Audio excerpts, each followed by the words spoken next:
আমাদের মামামও তাই।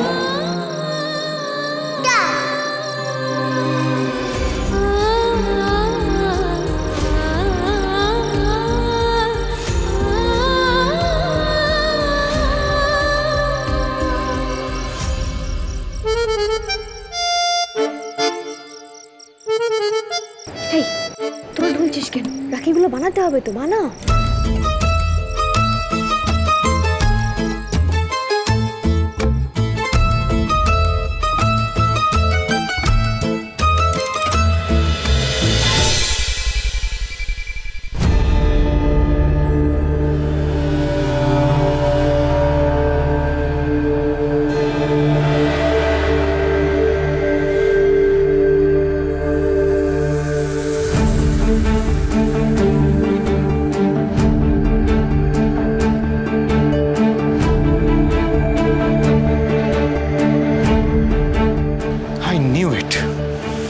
জানতাম আমি।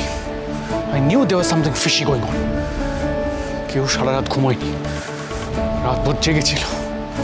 ঠিক জানতাম, আমি ঠিক ধরেছিলাম। যদি ঘুমিয়ে থাকে তাহলে তো হাত নড়বে, কারণ ঘুমোলে তো মানুষের হাত নড়ে।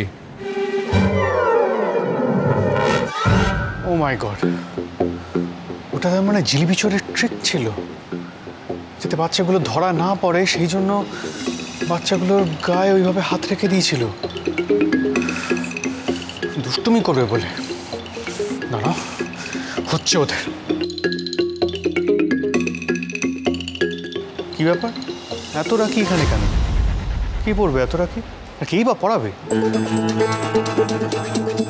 মেয়েটাকে সন্দেহের তালিকা রাখতে হবে। ও যদি ওর গ্যাংকে জানিয়ে দেয়, মানে যদি ওর কোনো গ্যাং থেকে থাকে তো। বুঝতে পেরেছি, এটাও জিলিপি চোরেরই কাজ। গ্যাং মেম্বারদের রাখি পড়াবে। অনেক ভাইরা রয়েছে না গ্যাংয়ে, তারা। এটা তো জানাতেই হবে অবলাদাকে। আমি বরং ফ্যাক্টরি পৌঁছে অবলাদাকে ফোন করে জানাবো। না না, কাকে বলে থানাতেই চলে যাব। আমার বাচ্চাদের দিয়ে রাখি তৈরি করানো, সারা রাত জাগানো। মিষ্টি, এসব কি রাবিশ কাণ্ড কারখানা হচ্ছে তেঁতুল পাতা? হ্যাঁ, কি হচ্ছে? ইস, কখন যেখানে ঘুমিয়ে পড়লাম, ঘরে গিয়ে শোয়া হলো না।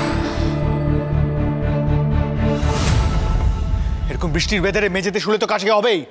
আজকে সবাই আদা দিয়ে কাড়া খাবে, সবাই। রিকি বলে দিস মাকে।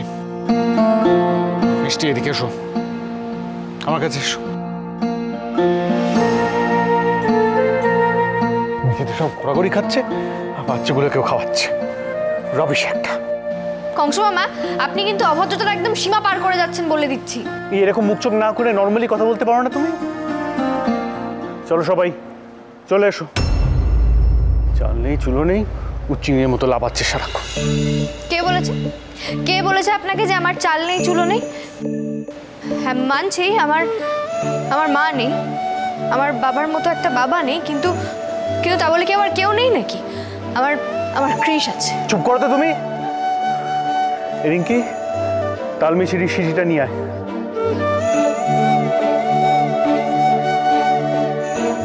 ইস, আমার জন্য মিষ্টির কাশি হলো। শুয়ে পড়ো তোমরা। আর আজকাল কিন্তু তোমরা খুব অবাধ্য হয়ে যাচ্ছ আমার। এবার দুবেলা করে নিমের পাচন খাওয়ানোর ব্যবস্থা করবো কি? ভালো লাগবে সেটা? কেন রাত জেগেছো তোমরা? শোনো, এই মেয়েটা কিন্তু দুষ্টু প্রকৃতির। ও দুষ্টু বুদ্ধি অনুযায়ী তোমাদের চলার কোনো দরকার নেই। কি হলো? আমি তো কিছু বলছি, কিছু বলছো না কেন? সরি। শুয়ে পড়ো,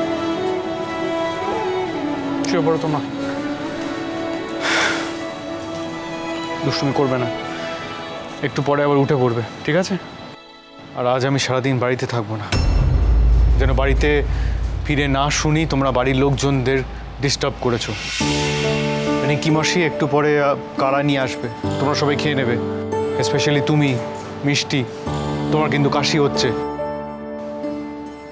কি তুমি এখানে এখানে কি করছো? নিশ্চয়ই বাচ্চাদের ঘুমের ব্যাঘাত ঘটাতে এসেছো না? যাও নিজের ঘরে যাও। মাথায় হিম পরে ঠান্ডা লাগানোর জন্য একেবারে রেডি হয়ে আছে। রাবিশ। কংস মামা, প্রথমত এখনো ঠান্ডা পড়েনি আর হিমও পড়ছে না, আর দ্বিতীয়ত আমি অন্য ঘরে যাবো মানে কি? হ্যাঁ, আমি তো ওদের সাথে এই ঘরেই শুই। কি কংস মামা কি বলছে? আমি তো এই ঘরেই শুই। আমি কত কিছু প্ল্যান করলাম আজকে, এত বড় একটা স্পেশাল ইভেন্ট, আর উনি সকাল সকালে এসে বকে আমার মুডটাই অফ করে দিল। তাল মিছরিটা মিস ভাই।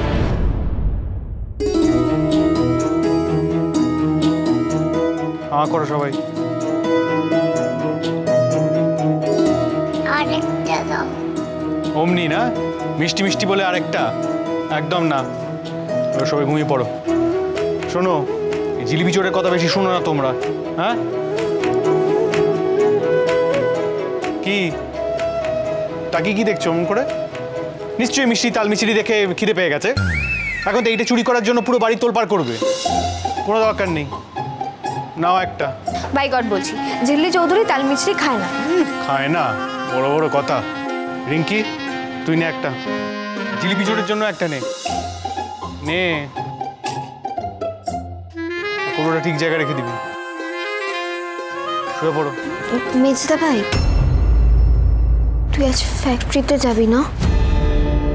হ্যাঁ। বাই গড রিঙ্কি, কংস মামা আজকে ফ্যাক্টরি যাবেন কেন? আজ তো রাখি, আজ তো সব বোনেরা। যে জিনিসটা জানো না সেটা নিয়ে কথা বলো না।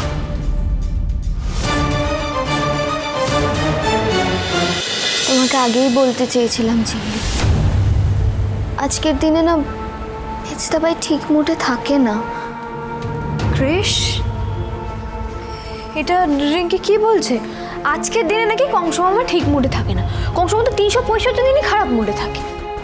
না ঝিল্লি, আজকের ব্যাপারটা সত্যিই সিরিয়াস।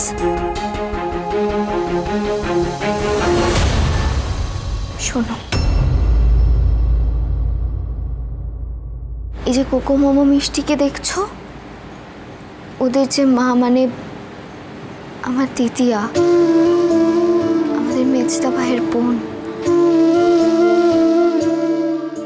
ওর নাম ছিল রঞ্জা। মেজদা ভাই খুব ভালোবাসতো জানো ওকে, নিজে ওকে পড়ানোর জন্য কলেজে ভর্তিও করেছিল, কিন্তু ও একজনকে পছন্দ করত। হঠাৎ একদিন চলে গেল, পালিয়ে গেল। তারপর থেকে সবটা এলোমেলো হয়ে গেল জানো। বাড়ির সবাই না খুব কষ্ট পেয়েছিল সেই দিন। বাড়ি থেকে পালিয়ে গেলে বাড়ির সবার খুব কষ্ট হয়, তাই না রিঙ্কি? জানো তো, এই যে আমি পালিয়ে এসেছি না, আমার বাড়ি থেকে তো কষ্ট পাওয়ার কেউ নেই, শুধু ওই এক সন্ধ্যা মা ছাড়া। যাকে এখন আমার কথা ছাড়ো, আমাকে একটা কথা বলো তো, কংস মামা কোনোদিন ওনার বোনের খোঁজ নেওয়ার চেষ্টা করেননি? করেনি আবার, কিন্তু ততদিনে তো দিদিয়া বিদেশ চলে গেছে আর বিয়েও করে নিয়েছে। তারপর আর কখনো ভাই বোনের দেখা হয়নি। মিষ্টি আগের দিন আমাকে বলছিল যে ওদের মা স্টার হয়ে গেছে। হয়েছিল একদিন, অনেক বছর পর একদিন দেখা হয়েছিল। সেই দিনটা ছিল রাখি, মেজদা ভাই আর দিদিয়ার শেষ দেখা, আর দিদিয়ার জীবনেরও শেষ দিন। এক বোন নেই বলে বাকি বোনেরাও রাখি পরাবে না? এবার রাখিতে ওনার বোনেরা ওনাকে রাখি পরাবে। ঝিল্লি চৌধুরীর রাখি অভিযান তোমাকে দিয়েই শুরু হলো ক্রেশ।